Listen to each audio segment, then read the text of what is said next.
Hey folks, I'm Greg Lotko, and we're here for the next episode of The Main Scoop. I'm joined by my esteemed colleague and co-host, Daniel Newman. We always have lively, vibrant conversations. How you doing today, Daniel? Yeah, it's good to be back, Greg. We've made it to 26 episodes. So, it's taken us a minute, but this has been a lot of fun. The journey's been, continuous. And yeah, we do have a bit of a banter, but I think over time, if I'm being candid, it's improved. I think we found that right mix. We only pick a little bit, like, you look great today, Greg, but all things considered, I'm doing really well. Excited to be on with you this morning. Excited for the conversation we're going to have. Today, we're here to talk about hybrid IT strategies, right? From data security to AI to transactional and data and beyond. I mean, look, I think it's a hybrid world. I know it's a hybrid world. There's all these different technologies out there, and I've said it before. I don't believe any one in isolation is the right answer for anything. And I think many of the best solutions out there incorporate multiple technologies. They use them for their strengths, they tie them into something else, and then the whole workload goes across the plane. Are we aligned with that, Daniel? Yeah, I mean, look, you and I are generally aligned on these things. Of course, we find those little bits of contention. I think that's always fun. I mean, hybrid IT and the way it's described is fluid. We've seen an era where, the recognition of hybrid cloud came and then multi-cloud came. And of course, we've seen this whole everybody's going to move to technology A or B. And then you Yeah. kind of see the graduated or gradual progress that we have with these things. I remember it's been almost 20 years, almost like 2 decades of public cloud now. And the Which public is cloud, of course, astounding, right? has been, Because everybody's still talking about it as, oh my God, this is new and it's the leading edge. And I yeah, mean, I mean, it's been a it's wild ride, maturing. but yeah, but we're still on the road. And of course, your business and the whole idea behind the main scoop is that there's this role to play for the mainframe. And I mean, I think in the hybrid IT era, we're seeing that different technology architectures, different parts of the stack, different, security protocols and different hardware implementations have remained important over many, many years. And that as hybrid IT really comes to fruition, it's all about getting that data in order, getting all those different infrastructure deployments working together. And it has moved fast, but it hasn't moved all in one direction, which is why we've landed on this kind of hybrid notion.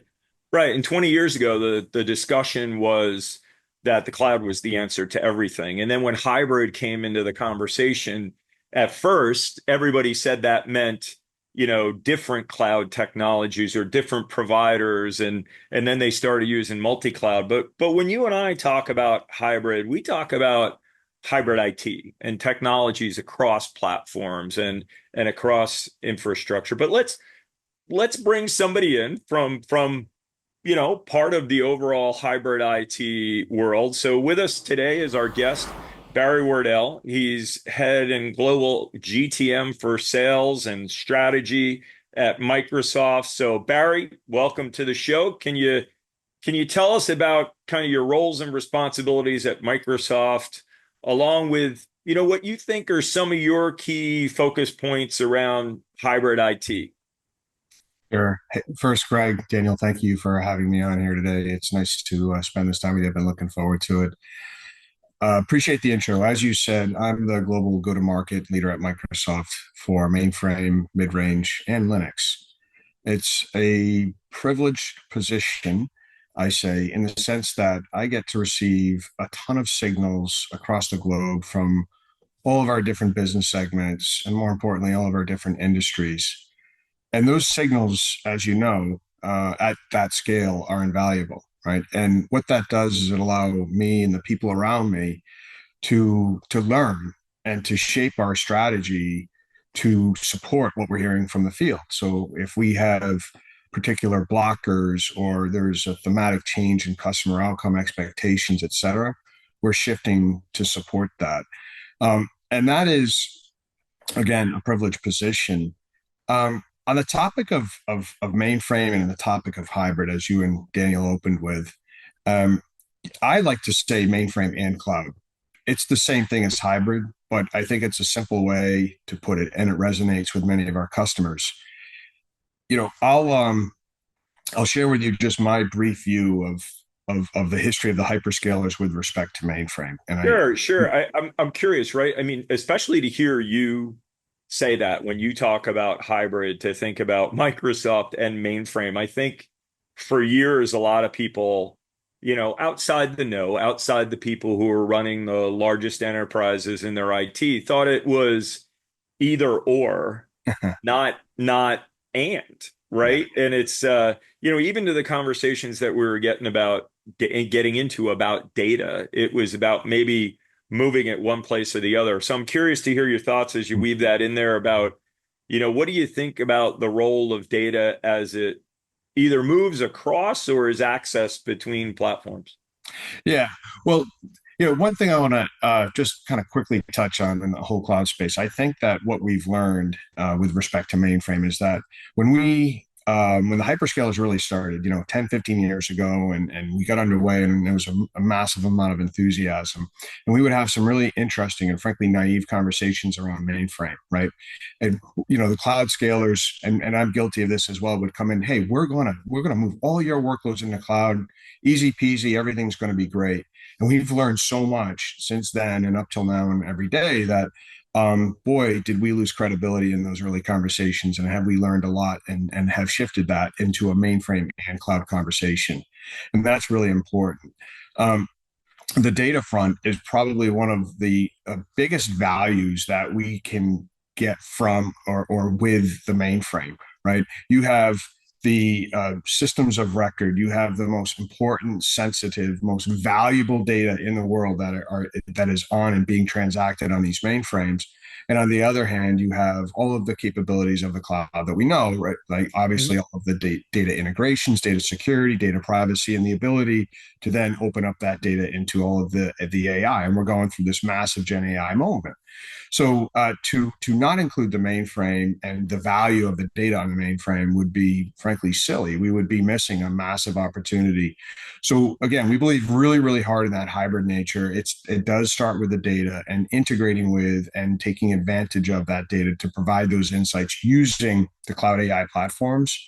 That's really what we're trying to do. Yeah, and I'm glad you said that. I think over the past 4 or 5 years, there was a bit of a sentiment shift among the largest public cloud providers, where there was a bit of the, like you said or suggested, Barry, that just put everything in the public cloud. And I think you started to see more of this modernization effort, different specialty business units, people like yourself being put into these roles to make sure that these things work together very fluidly. And I think we've seen better results because of it. Another area, Barry, that I think has been in focus too has been, of course, security. I mean, Yeah. look, there's been events, every day. I mean, if you read deep enough into the Wall Street Journal, you'll find an event that took place, ransomware attacks. You see, different denial of service attacks. This is complicated, but it's also been one of the specialties of mainframe for a long time, is kind of keeping everything, keeping that vault, keeping it locked up, keeping transactions moving, keeping the world moving. I mean, what are you seeing in terms of the challenges for enterprises to kind of find that balance of that sort of fluid, fast, agile cloud with Yeah. the, important, secure scale, that exists inside the mainframe? Yeah, to reiterate, the security is top of mind. It is in everyone's job description. It's hypercritical. And we have to, of course, appreciate the incredible security technology, product, know-how process that envelops the mainframe, right? That's a given. And then and that's on one side. And then on the other side, you have the cloud scale, you have the cloud product, right? And the whole security envelope that is there to support the cloud. And each in their own right are very powerful, very effective, very challenged, and being very much invested in, right? Very, very important. But you essentially have two different, if you will, groups. The important part, and frankly, what becomes the challenge or the caution, is when they intersect. So when we start opening up the mainframe, its data, its APIs, et cetera, that's the place where we have to pay particularly close attention and make sure that we're not looking at this from a mainframe security perspective, a cloud security perspective, but a landscape perspective that's Yeah. protecting and supporting that integration. Think about the API calls and think about all of the different data integration points. That's where we need to bring our focus. So it's the power of two that supports that intersection point, and that's I where we I have to be. I totally agree. It drives me nuts when people are thinking they're accessing data on the mainframe and they go, hey, we're going to worry about the mainframe securing that. When even if you're only going in and getting bits or elements of the data, you're transporting it back and forth. So you need to think about not necessarily just the platform it originated on or even the path. You need to think about the sensitivity of the data and make sure that you're protecting it all across its journey wherever it's going to be manifested. So here, totally Yep. agree with you. Yep. Yeah, it's a substantial challenge, and I think security is always going to be cat and mouse. And I think that, part of the industry is going to be powered by the need for this ongoing security. And of course, it's always going to be up to kind of companies to figure out that workload distribution, what the best. But in the end, Greg, I mean, you and I have had this conversation now, 26 times in some different way on this particular show, that there is a really important role for kind of that secure transaction data. And I'm glad to see that, companies like Microsoft have really bought into that partnership because, I'm someone too that always wants to be on the leading edge, Barry. And we're going to talk about AI here in a second. I mean, look, I want to go fast. I want to go far. I want to do it, at breakneck pace. I wrote the book on fail forward, at least one of them. And the point is, we do need to keep things going. I always tell my teams, Barry, it's all about doing two things at once. You got to be able to make the change you need to make and keep things stable in the background. And that's a lot of what the mainframe's role has been. But AI is going to change it again. AI I don't, is going, before we go into AI, I yeah, don't want anybody to miss that point about the cat and mouse. I immediately got the vision of Tom and Jerry, right? And I know I'm dating myself, but people can go out there and Google and my 8-year-old loves do a Looney search. Tunes. I But, mean, but the thing was, you know, Tom and Jerry, I mean, they never caught each other and they never did each other in. It was always, oh my God, the next attack, the surface area, attack surface area. There was always that next cartoon or that next interaction or that next venue. And really across platforms, that's how we have to be thinking about this. It's not secure and done or wait for a year from now and then bundle up the changes and everything. It is an ongoing chase, not a reaction, but an offset and a preparation and an anticipation. So it is ongoing. But go ahead. Let's get into no, I AI. I mean, know it's look, your favorite topic. it's not my favorite. It's just the only thing that anybody's talking about anymore. So no, it is Not pretty awesome us. We've what's going talked on. I about mean, other look, things. I had the chance. I was actually I'm back in New York today, but I was in New York several months ago, Barry, when you guys launched some of your new Copilot Plus features. I got to sit down with Satya and talk about it, and the vision of what Microsoft has done, its early ambition, its partnership with OpenAI. Now it's building a lot of things on its own. It's implementing AI deeply into every part of its portfolio, software, and of course, in the developer realm inside of GitHub. And we'll talk about that in a minute, but just kind of more broadly on the AI front, kind of the interaction between Microsoft, the mainframe, and AI. What are you seeing? Well, it's an exciting area, obviously. So on one hand, you have this massive opportunity to expose the mainframe data and take advantage of all of the AI process. And I think that, that's fairly well established in terms of how we do that and the value that it brings, right? And we should all be pursuing that. Um, you know, let me just take a second to say that one in the years that I've been in the mainframe field, I have not seen so much interest and so many opportunities from customers and from partners as a result of the Gen AI motion within the realm of mainframe, right? And so there's a certain population that sees Gen AI as the silver bullet to solve any modernization or transformational challenges with mainframe, which is interesting because it's not a silver bullet. It's an incredible augmentation in this very, very complex landscape. But very specifically inside of mainframe, Gen AI is there to augment, and we're seeing it go from exploration to commercialization, and it's bringing value, it's lowering costs, it's lowering risk, but it's not necessarily solving the entirety of the mainframe landscape complexity. When you think about the integrations and the tooling and secure, all of those sort of things. So while there's again an incredible opportunity and a growing opportunity to bring AI into the mainframe as a platform, there's more to go there. It's the again the value that we're seeing today, right now in the mainframe world, is that data is making use of the data, right?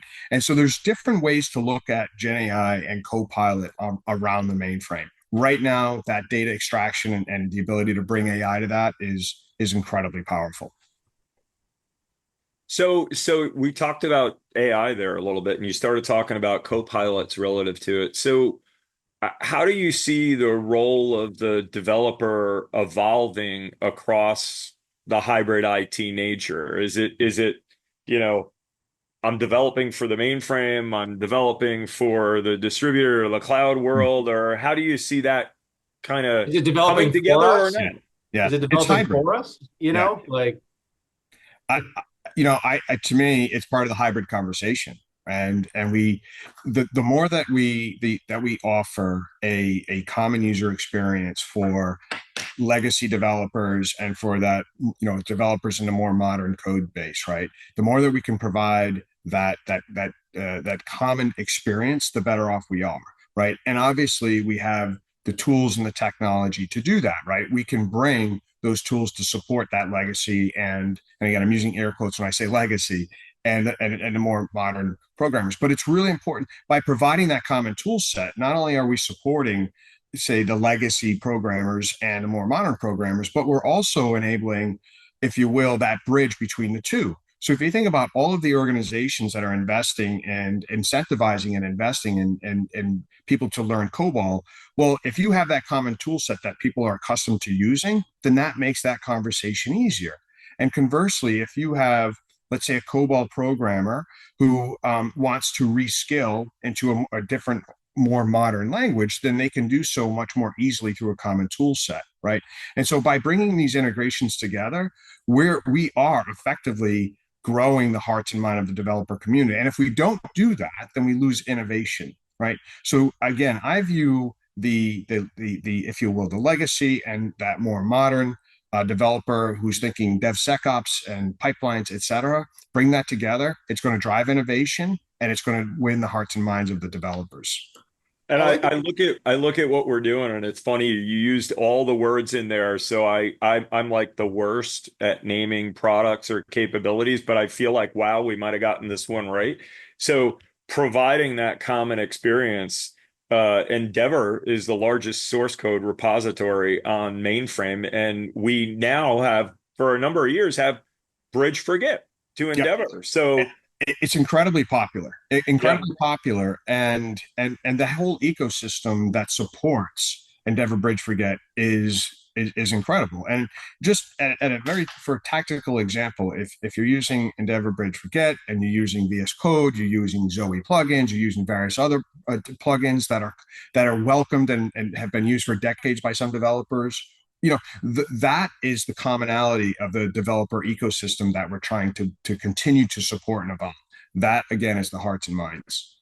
And Barry, if I'm hearing you right, when we talked about AI kind of at the top here a few minutes back, you sort of alluded to augment versus, replace, and I think that's really an important call out here. And what you guys are both sort of saying between the tools that you're building is that you're building an ecosystem where developers can thrive. They can move faster. They can take advantage of co-pilots. They can take advantage of code repositories. But it also still requires the unique skill. I know both of your companies invest a lot in upskilling and training and creating, capable and competent people. And it sounds like you found that sort of right mix where co-pilots can certainly accelerate. It can certainly add some layers of automation. Of course, we've got generative code, but the whole everything's going to be coded and generative, and you're Mm. never going to need to learn. I think what I'm hearing here, and I think, well, none of us can predict 20 years out over the next several years skill meets tools is going to be exponential capability and accelerated innovation, but it still requires those skills. And we definitely see that all around us. I mean, Barry, I don't know about you, but I know Daniel and I follow a bunch of auto racing, and we're into cars, and there's been technologies that have been put in cars that I don't know that they make us a better driver, but they make us more effective on the street and the track, whether it be faster around a track or safer on the street.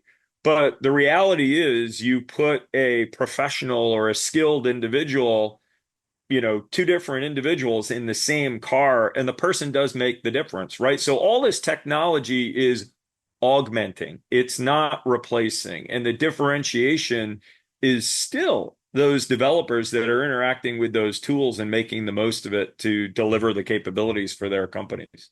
And hence the name co-pilot, right? Absolutely. Absolutely. Augmentation. Yep.